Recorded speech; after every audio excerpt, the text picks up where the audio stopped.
thank you so much for coming out tonight. So I'm going to turn that around in just a minute so you can see it, but this is a little bit far away from that. So I'm going to give the little talk first and then go over and shout at you a little bit from the other side of the stage. So the hammer dulcimer is a really fascinating instrument. A lot of people think it is an Appalachian instrument. A lot of people think it's a mountain instrument that perhaps even originated in the United States. But it could not be farther from the truth. It actually immigrated with all kinds of immigrants from different countries, from Eastern Europe, from Asia, from all over the place, from India, and came with those immigrants and their cultures to the United States. And they settled, of course, in different regions of the United States and assimilated in different ways. And the dulcimer became more of a traditional, an instrument that was played in the folk tradition of America instead of their folk traditions necessarily at home. So music is a living tradition, so it sort of came to America and sort of became part of our folk tradition. So it originated during the Great Persian Empire, and it spread outward from there. In China, it's called the Yangqin, and it's played in their folk music as well as their classical traditions. In Eastern Europe, it's known as cimbalom or cimbalom or cimba, and it's played in all sorts of Eastern European musical traditions. Their version comes in, there's a more piano-like version, the cimbalom, and it can be like 400 pounds, takes many men to move it around, big heavy carved legs, more like a piano.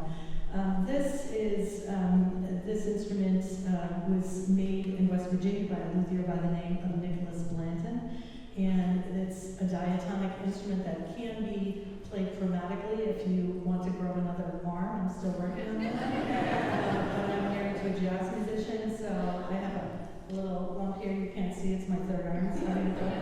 And it is a percussion instrument despite having 80-something strings, and I'm playing it with the hammers.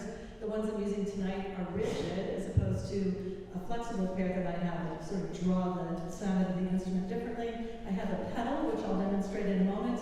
These have a crisp side and a leather side. There will be a test. I hope you were paying attention.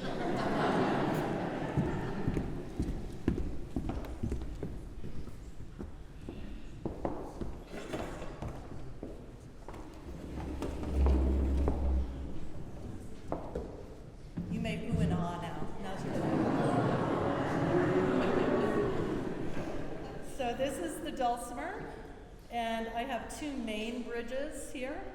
This is the bass bridge. It's the opposite of the piano, so my lowest notes are on the right side, and it goes up as I go to the left side. Unlike a piano, I have the exact same notes in several positions, not every note, but in many notes.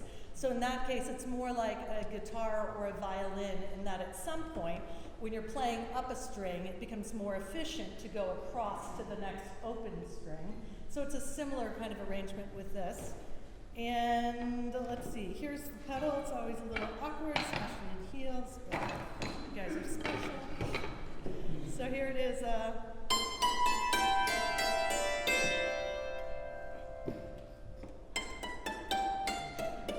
So it makes it quite a bit more dry. All right, so I will share a few tunes with you, some waltzes. The first one is, I believe, a Belgian waltz called Valse Petit Déjeuner. It's the breakfast waltz, followed by a waltz written by an American musician named Pete Young called Far Away. Enjoy.